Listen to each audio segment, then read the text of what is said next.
Hello नमस्कार साथियों, स्वागत है आपके अपने YouTube channel next stay with R K sir. आज हम बात करने वाले हैं चतुर्थ श्रेणी भर्ती 2025 के लिए राजस्थान जीके के बारे में। तो आज का जो सेशन होने वाला है वो इम्पोर्टेंट क्वेश्चंस का सेशन होने वाला है, जो बार बार एग्जाम में पूछे गए हैं उन क्वेश्चंस को आज लेकर आए हैं। तो सभी साथी एक बार सेशन को लाइक कर दें, शेयर कर दें। जो साथी चैनल पर पहली बार आए हैं वो चैनल को सब्सक्राइब कर लें, बेल आइकन को प्रेस कर लें ताकि जो भी नेक्स्ट क्लास हो उसका नोटिफिकेशन आपके पास पहुँच सके। चलिए बढ़ते हैं अपने सेशन की ओर। क्वेश्चन नंबर 1 की ओर चलते हैं। क्वेश्चन नंबर 1 हमारे पास दे रखा है, मरु विकास कार्यक्रम किस वित्तीय वर्ष में प्रारंभ हुआ था। यहाँ पर ये पूछा है, क्या पूछ रहा है कि जो मरु विकास कार्यक्रम है ये किस वित्तीय वर्ष में शुरू हुआ था, ये हमें यहाँ पर बताना है। अगर बात करें मरु विकास कार्यक्रम को, तो इसको एक और नाम से बोलते हैं, तो इसको ही क्या कहते हैं, इसको कहते हैं मरुस्थलीय विकास कार्यक्रम भी कहते हैं। ठीक है, केंद्र सरकार द्वारा यह कार्यक्रम चलाया गया था। किसकी सिफारिश पर चलाया गया था, तो ये राष्ट्रीय कृषि आयोग के द्वारा सिफारिश की गई थी। उसके बाद में इसको क्या किया गया था, शुरू किया गया था। ठीक है, कब किया गया था, तो यहाँ पर वो बताना है, सन बतानी है, तो वो है 1977-78। ऑप्शन यहाँ पर बी अपना राइट आंसर हो जाएगा। कौन सा हो जाएगा, 77 और 78। ठीक है, ऑप्शन बी क्या हो जाएगा, राइट आंसर। आगे बढ़ते हैं नेक्स्ट क्वेश्चन की ओर। चलिए नेक्स्ट क्वेश्चन क्या कहता है। क्वेश्चन नंबर हमारे पास दे रखा है 2 नंबर। 14 नवंबर 1944 में नारायणी देवी वर्मा ने कौन सी संस्था की स्थापना की थी। यहाँ पर यह कह रहा है कि जो 1944 है वहाँ इस वर्ष से नारायणी देवी वर्मा ने कौन सी संस्था की स्थापना की थी, वो संस्था का नाम बताना है। यहाँ पर अगर बात करें तो नारायणी देवी है, ये माणिक्यलाल वर्मा की क्या थी, धर्मपत्नी थी। ठीक है, किनकी धर्मपत्नी थी, माणिक्यलाल वर्मा की। और इन्होंने जो भीलवाड़ा स्थान है वहाँ पर इन्होंने एक आश्रम की स्थापना की थी, वो आश्रम था महिला आश्रम। ये ऑप्शन यहाँ पर ए अपना राइट आंसर हो जाएगा। कहाँ पर, तो यहाँ पर आपको पूछ सकता है भीलवाड़ा, यह भी आपको पता होना चाहिए। ठीक है, आगे बढ़े नेक्स्ट क्वेश्चन की ओर। नेक्स्ट क्वेश्चन, क्वेश्चन नंबर 3 किस हमें दे रखा है। क्या कहता है क्वेश्चन नंबर 3, निम्न में से किसके लिए राजस्थानी भाषा में आड़ी हियाली शब्द प्रचलित है। यहाँ पर 2 शब्द दे रखे हैं, एक शब्द है आड़ी और एक है हियाली शब्द। तो ये दोनों शब्द है, ये किन के लिए प्रचलित है, मुहावरे के लिए, लोकोक्ति के लिए, फड़ के लिए या पहेलियों के लिए। कौन सा ऑप्शन राइट आंसर होगा। जो ये दोनों शब्द है ये राजस्थानी भाषा में पहेलियों के लिए क्या है, प्रचलित है। ऑप्शन यहाँ पर डी अपना राइट आंसर हो जाएगा। आगे चलते हैं नेक्स्ट क्वेश्चन की ओर। नेक्स्ट क्वेश्चन, क्वेश्चन नंबर 4 दे रखा है। क्या कह रहा है क्वेश्चन नंबर 4, निम्नलिखित कथनों पर विचार करें। यहाँ पर हमें 2 कथन दे रखे हैं, उन दोनों कथनों को पढ़ना है और उन पर क्या करना है, विचार करना है। ठीक है, तो यहाँ पर जो कथन 1 है वो क्या कह रहा है, राजस्थान लोकायुक्त तथा उप लोकायुक्त अधिनियम 1973 को राष्ट्रपति की अनुमति 26 अप्रैल 1973 को प्राप्त हुई। यहाँ पर ये कह रहा है कि जो अधिनियम बनाए गए लोकायुक्त के लिए और उप लोकायुक्त के लिए, इसको 1973 का जो अधिनियम है इसको राष्ट्रपति ने कब अनुमति दी, 26 अप्रैल यहाँ पर 1973। यहाँ पर यह दे रखा है, तो क्या इसमें अनुमति मिली थी, बिल्कुल सही है, यह कथन तो सही कह रहा है। कथन नंबर 2 क्या कह रहा है, यह 3 फरवरी 1973 को प्रवर्तित हुआ। यानी कि जो शुरुआत हुई इसकी, तो इसकी शुरुआत कब हुई, तो इसकी शुरुआत हुई 3 फरवरी 1973 को। तो ये भी क्या है, सही बात है। यानी कि दोनों कथन क्या है, सही है, दोनों कथन सही है। ऑप्शन कौन सा हो जाएगा, देखो यहाँ पर ऑप्शन की बात करें तो कथन 1 सही है किंतु कथन 2 गलत है। बिल्कुल ये तो नहीं होगा क्योंकि दोनों कथन सही है। यहाँ पर कथन 1 गलत दे रखा है, ये भी नहीं होगा। यहाँ पर देखो कथन 1 और कथन 2 दोनों सही है। बिल्कुल सी ऑप्शन अपना राइट आंसर हो जाएगा। कौन सा हो जाएगा, सी अपना राइट आंसर हो जाएगा। आगे बढ़ते हैं नेक्स्ट क्वेश्चन की ओर। क्वेश्चन नंबर 5 की ओर चलते हैं। क्वेश्चन नंबर 5 हमारे पास दे रखा है, निम्नलिखित में से कौन राजस्थान राज्य महिला आयोग की अध्यक्ष नहीं रही। यहाँ पर यह बात कह रहा है कि जो राजस्थान राज्य महिला आयोग है इसकी अध्यक्ष नहीं रही। कौन है जो नहीं रही, नगेंद्र बाला, सुमन शर्मा, लाड कुमारी जैन या पवन सुराणा। कौन सा ऑप्शन यहाँ पर राइट आंसर होगा, तो यहाँ पर जो ऑप्शन होगा वो ए अपना राइट आंसर हो जाएगा। ए ऑप्शन क्या हो जाएगा, राइट आंसर हो जाएगा। नगेंद्र बाला जो है इन्होंने क्या नहीं किया, इन्होंने राजस्थान राज्य महिला आयोग है इसकी अध्यक्षता नहीं की। ठीक है, अगर इनकी बात करें तो यह हाड़ौती क्षेत्र की पहली महिला है जिसने महिलाओं के अंदर राष्ट्रीय चेतना का क्या किया था, प्रचार प्रसार किया था। ठीक है, यहाँ पर यह भी पता होना चाहिए। और अगर इनके जन्म की बात करें तो इनका जन्म कब हुआ था, तो 13 सितंबर 1926 को इनका जन्म हुआ था। अगर इनकी बात करें तो ये प्रताप सिंह बारट है, इनकी क्या है, भतीजी है। प्रताप सिंह बारट की क्या है, भतीजी भी हैं। ये भी आपको पता होना चाहिए। आगे चले, नेक्स्ट क्वेश्चन की ओर चलते हैं। क्वेश्चन नंबर 6 हमारे पास दे रखा है। क्वेश्चन नंबर 6 कह रहा है, आयोग में कार्य संचालन हेतु राजस्थान राज्य मानवाधिकार आयोग विनिमय बनाए गए हैं। दो विनियम बनाए गए थे, ये कब बनाए गए थे ये पूछा है। तो यहाँ पर जो ऑप्शन होगा वो हो जाएगा 2001, ऑप्शन बी अपना राइट आंसर हो जाएगा। ठीक है, नियम बनाए गए थे ये 2001 को बनाए गए थे। आगे बढ़ते हैं नेक्स्ट क्वेश्चन की ओर। क्वेश्चन नंबर 7 दे रखा है, 1933 ईस्वी में कलकत्ता में आयोजित अखिल भारतीय मारवाड़ी महिला सम्मेलन की अध्यक्षता किसने की। यहाँ पर ये पूछा है कि जो 1933 में कलकत्ता में एक अधिवेशन हुआ था, कौन सा अधिवेशन था, अखिल भारतीय मारवाड़ी महिला सम्मेलन। इस सम्मेलन में जो अध्यक्षता की थी ये किसके द्वारा अध्यक्षता की गई थी। यहाँ पर ऑप्शन दे रखे हैं, रतन शास्त्री, जानकी देवी बजाज, अंजनी देवी और गायत्री देवी। कौन सा ऑप्शन राइट आंसर होगा, तो यहाँ पर हो जाएगा जानकी देवी बजाज, ऑप्शन बी अपना राइट आंसर हो जाएगा। ठीक है, ऑप्शन बी क्या हो जाएगा, राइट आंसर हो जाएगा। आगे बढ़ते हैं नेक्स्ट क्वेश्चन की ओर। नेक्स्ट क्वेश्चन हमारे पास दे रखा है क्वेश्चन नंबर 8।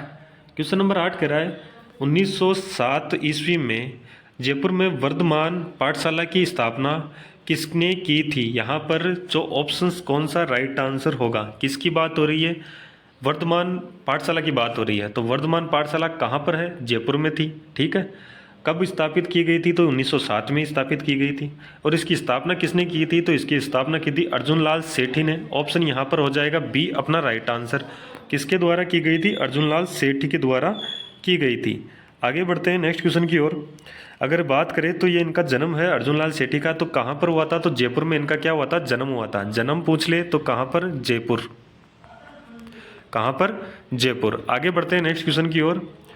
क्वेश्चन नंबर दे रखा है 9 नंबर। क्या कह रहा है 9 नंबर, टोडगढ़ रावली अभ्यारण्य निम्नलिखित में से कौन से जिले में फैला हुआ है। टोडगढ़ रावली जो रावली अभ्यारण्य है ये निम्नलिखित में से कौन से जिले में फैला हुआ है। 4 जिले दे रखे हैं हमारे पास, उदयपुर, अजमेर, पाली और राजसमंद। निम्न में से उपयुक्त विकल्प को चुनना है। यहाँ पर 4 विकल्प दे रखे हैं। इन चारों जो जिले दे रखे हैं, इन जिलों में से कौन कौन से जिले में फैला हुआ है ये हमें यहाँ पर बताना है। तो यहाँ पर जो ऑप्शन होगा, देखो एक तो जो फैला हुआ है टोडगढ़ रावली अभ्यारण्य, ये एक तो अजमेर में फैला हुआ है।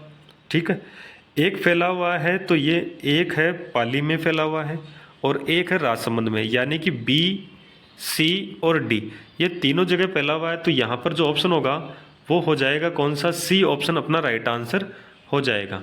कौन सा ऑप्शन हो जाएगा, सी राइट आंसर हो जाएगा। ठीक है ना, चलिए आगे बढ़ते हैं। आगे बढ़ने से पहले सभी साथी एक बार सेशन को लाइक कर दें, शेयर कर दें, और जो साथी चैनल पर पहली बार आए हैं वो चैनल को सब्सक्राइब कर लें और बेल आइकन को भी प्रेस कर ले ताकि नोटिफिकेशन आप सभी के पास पहुंच सके। क्वेश्चन नंबर 10 है हमारे पास, कायलाना झील कहाँ स्थित है। जो कायलाना झील है इसकी बात, ये कहाँ पर स्थित है, तो आप सभी को पता है ये कहाँ पर है, तो ये जोधपुर में। ऑप्शन कौन सा हो जाएगा, बी अपना राइट आंसर। अगर बात करें कायलाना झील की तो ये कौन सी झील है, तो ये है कृत्रिम प्रकार की झील है। किस प्रकार की है, कृत्रिम प्रकार की झील है।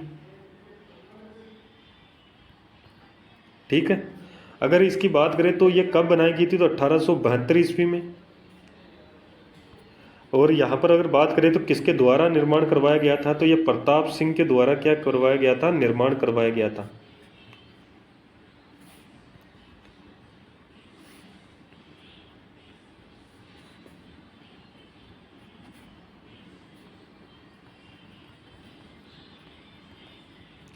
प्रताप सिंह के द्वारा क्या करवाया था, निर्माण करवाया था।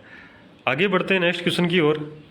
क्वेश्चन नंबर 11 दे रखा है, निम्नलिखित में से किस मृदा में कांकर परत स्थलाकृति पाई जाती है। यहाँ पर किसकी बात हो रही है, कांकर परत स्थलाकृति की बात हो रही है, मृदा की बात हो रही है। कौन सी मृदा है जहाँ पर ये कांकर जो स्थलाकृति है, स्थलाकृति ये बनती है। अगर बात करें कांकर परत की, तो कांकर परत है ये किससे बनी होती है? तो ये बनी होती है कैल्शियम कार्बोनेट से बनी होती है। ये किससे बनी होती है? तो ये बनी होती है कैल्शियम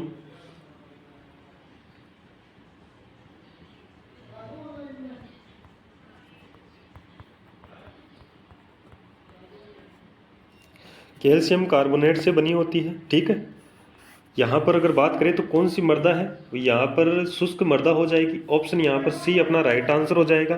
ठीक है, आगे बढ़ते हैं क्वेश्चन नंबर 12 की ओर। यहाँ पर जिलों के किस युग्म में जलोढ़ मृदा पाई जाती है? यहाँ पर जो ऑप्शंस दे रखे हैं, इन ऑप्शंस में से कौन सा युग्म है जिसमें जलोढ़ मृदा पाई जाती है? आपको पता है जलोढ़ मृदा क्या होती है?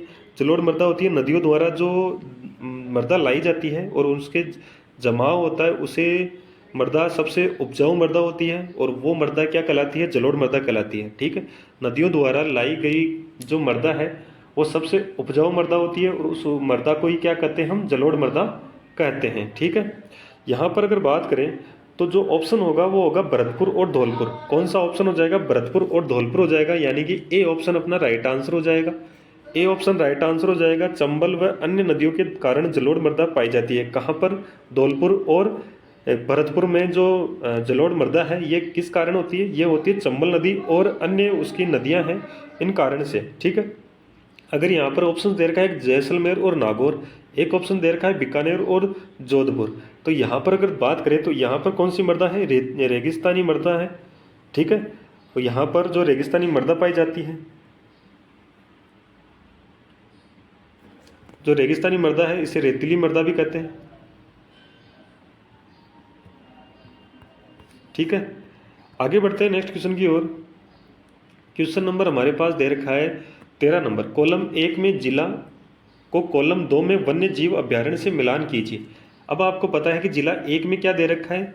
जिला 1 में दे रखा है हमारे पास जिला, कॉलम 1 में दे रखा है जिला, और कॉलम 2 में दे रखा है वन्य जीव अभ्यारण्य। कौन सी जिले का कौन सा वन्य जीव अभ्यारण्य? ओ सॉरी, शुभंकर है, माफ करना, यहाँ पर शुभंकर दे रखा है, अभ्यारण्य बोला है मैंने। तो यहाँ पर क्या है? शुभंकर की बात हो रही है। तो वन्य जीव शुभंकर क्या कौन सा है और किस जिले का है, ये हमें यहाँ पर बताना है। सबसे पहले बात करें तो डूंगरपुर। अगर डूंगरपुर की बात करें तो जहाँ या इसका जो शुभंकर है, डूंगरपुर जिले का जो शुभंकर है वो है जांगिल। कौन सा है? जांगिल है। ऑप्शन यहाँ पर ए के साथ आ जाएगा, कौन सा? बी आ जाएगा। ए के साथ कौन सा आ जाएगा? बी आ जाएगा।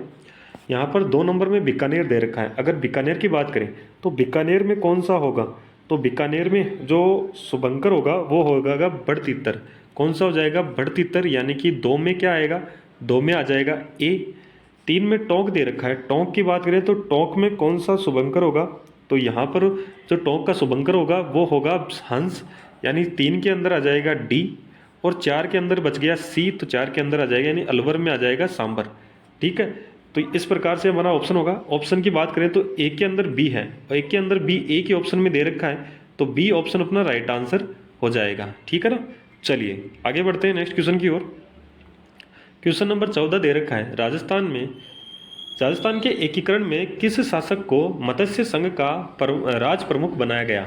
यहाँ पर मत्स्य संघ की बात हो रही है। अगर बात करें तो राजस्थान में जो एकीकरण हुआ था उसमें जो प्रथम चरण था, तो प्रथम चरण था, उस चरण में जो कौन सा संघ बनाया था? तो ये मत्स्य संघ बना था। ठीक है, कब था ये? तो कब बनाया गया था? तो इसकी जो एकीकरण की शुरुआत हुई थी 18 कब हुई थी? 18 मार्च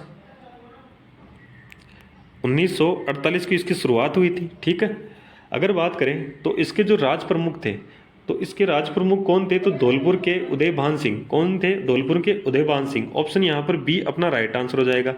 अगर यहाँ पर इसकी मत्स्य संघ की बात करें तो इसमें कौन कौन सी रियासतें थी? तो इसमें 4 रियासतें और 1 ठिकाना था। कौन सी रियासतें थी? ए, बी, सी, डी प्लस निमराना इसका ठिकाना था। तो ए के अगर बात करें तो यहाँ पर हो जाएगा अलवर, बी की बात करें तो भरतपुर, सी की बात करें तो करौली, और डी की बात करें तो यहाँ पर हो जाएगा धौलपुर। ठीक है, ये रियासतें थी, 1 ठिकाना था, कौन सा? निमराना। ठीक है, और अगर बात करें यहाँ पर इसकी राजधानी की, तो राजधानी किसको बनाया गया था? तो राजधानी की बात करें तो राजधानी बनाया गया था अलवर को। और यहाँ पर अगर आपको पूछ ले इसका जो प्रधानमंत्री है, ये प्रधानमंत्री किसको बनाया गया था? तो प्रधानमंत्री आपको पता होना चाहिए, प्रधानमंत्री थे शोभाराम कुमावत। ठीक है, ये क्या थे? प्रधानमंत्री थे।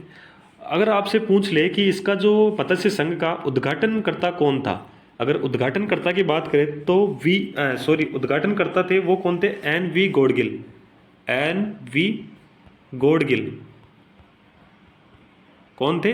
NV गौड़गिल थे। ठीक है, चलिए आगे बढ़ते हैं नेक्स्ट क्वेश्चन की ओर। क्वेश्चन नंबर 15 दे रखा है, निम्नलिखित में से कौन सा स्थान और उसकी हस्तकला का संबंध सही ढंग से जोड़ा गया है? यहाँ पर ये जो एक साइड स्थान दे रखा है और एक साइड उसकी हस्तकला दे रखी है, कौन सा सही जोड़ा गया है? यहाँ पर दे रखा है, अगर बात करें तो देखो जयपुर दे रखा है, जयपुर दे रखा है भोडल या फिर अभ्रक की छपाई। तो यहाँ पर ये जो जयपुर दे रखा है ये गलत है। यहाँ पर अगर बात करें तो बोडल और इसकी छपाई होती है, ये कहाँ पर होती है? तो ये होती है भीलवाड़ा में। कहाँ पर? भीलवाड़ा में। तो यहाँ पर ये तो गलत हो जाएगा। बस्सी गांव चित्तौड़ की बात हो रही है, चमड़े की मोजड़ियाँ, यहाँ पर देखो ये चमड़े की मोजड़ियाँ हैं, ये बस्सी गांव चित्तौड़ की नहीं है, यहाँ पर ये गलत है। अगर बात करें बस्सी गांव चित्तौड़ की, तो यहाँ पर जो जो हस्तकला है वो किसके लिए है? तो लकड़ी के शेर, लकड़ी के हाथी, मोर, घोड़े, और अगर बात करें तो बाजोट, चौपड़ा, गणगौर, हिंडोला, बेवाण, कावड़ आदि के लिए प्रसिद्ध है। ठीक है ना, ये सभी किससे निर्माण होता है? तो इसका निर्माण लकड़ी से करते हैं। ठीक है ना, इसलिए प्रसिद्ध है। नदबई की बात करें तो यहाँ पर जो लकड़ी की कठपुतलियाँ यहाँ से ये संबंधित नहीं है। अगर नदबई की बात करें तो नदबई भरतपुर के लिए कहें तो यहाँ पर जो प्रसिद्ध है वो है जूतियाँ। किसके लिए प्रसिद्ध है? जूतियों के लिए प्रसिद्ध है। ठीक है, और जो हमारा आंसर हो जाएगा वो हो जाएगा ए, सवाई माधोपुर कागज बनाने की कला के लिए प्रसिद्ध है। ठीक है ना, और जो सही सुमेलित पूछा है तो सही सुमेलित कौन सा होगा? ए ऑप्शन हो जाएगा। तो ए ऑप्शन अपना राइट आंसर हो जाएगा। चारों ऑप्शंस की बात कर ली है हमने। ठीक है, चलिए आगे बढ़ते हैं नेक्स्ट क्वेश्चन की ओर। क्वेश्चन नंबर 16 दे रखा है, तिब्बती इतिहासकार तारानाथ ने मरु प्रदेश में 7वीं शताब्दी में किस चित्रकार की चर्चा की थी? ये किसकी बात हो रही है? तिब्बती इतिहासकार था, कौन था? तारानाथ ने मरु प्रदेश में 7वीं शताब्दी में किस चित्रकार की चर्चा की थी? तो यहाँ पर जो ऑप्शन हो जाएगा वो हो जाएगा श्रृंगधर। श्रृंगधर हो जाएगा, श्रृंगधर ऑप्शन यहाँ पर हो जाएगा ए अपना राइट आंसर। ठीक है, आगे बढ़ते हैं 17 नंबर की ओर। राजस्थान के उस लोक नृत्य का चयन कीजिए जो मनोरंजन और सामुदायिक मुद्दों को उठाने के लिए प्रसिद्ध है। देखो ऐसा एक लोक नृत्य है जहाँ पर मनोरंजन भी होता है और एक सामाजिक जो मुद्दे हैं उनको भी उठाया जाता है उस नृत्य के द्वारा। तो वो नृत्य कौन सा है? यहाँ पर दे रखा है कुचिपुड़ी, गरबा, कठपुतली और गिद्दा। तो यहाँ पर जो ऑप्शन हो जाएगा वो हो जाएगा कठपुतली नृत्य। ऑप्शन सी अपना राइट आंसर हो जाएगा। इस नृत्य के द्वारा जो मनोरंजन का भी साधन था और जो सामाजिक मुद्दे थे उनको भी इसी नृत्य के द्वारा उठाए जाते थे। ठीक है, तो यहाँ पर सी ऑप्शन अपना राइट आंसर हो जाएगा। 18 नंबर की ओर चले तो 18 नंबर कह रहा है, बिजोलिया के किस शासक ने 1903 ईस्वी में चौरी नामक कर लगाया? ये पूछा है चौरी नामक कर। तो ये चौरी नामक कर बिजोलिया के शासक थे, कौन थे? राव कृष्ण सिंह। कौन थे? राव कृष्ण सिंह। ऑप्शन हो जाएगा सी अपना राइट आंसर। इन्होंने क्या किया था? 1903 में चौरी नामक कर लगाया था। चौरी नामक कर अगर बात करें तो कितने रुपए का था? तो 5 रुपए का था। कितने रुपए का था? 5 रुपए का कर लगाया था। ठीक है, चलिए आगे बात करें तो देखो बिजोलिया जो आंदोलन हुआ था ये आंदोलन हुआ था 3 चरणों में और सबसे लंबा चलने वाला आंदोलन था। कब से कब तक? तो 1897 से 1941 तक चलने वाला आंदोलन था। सुव्यवस्थित आंदोलन था। ठीक है, चलिए आगे बढ़ते हैं नेक्स्ट क्वेश्चन की ओर। क्वेश्चन नंबर हमारे पास दे रखा है 19 नंबर। आमेर के राजा भारमल ने अकबर की अधीनता कब स्वीकार की थी? जो आमेर के राजा थे कौन भारमल, उन्होंने अकबर की अधीनता स्वीकार की थी, वो कब की थी? 1560 ईस्वी में, 1562 ईस्वी में, 1564 ईस्वी में या 1566 ईस्वी में? तो यहाँ पर जो ऑप्शन हो जाएगा वो हो जाएगा 1562 ईस्वी में। ऑप्शन यहाँ पर बी अपना राइट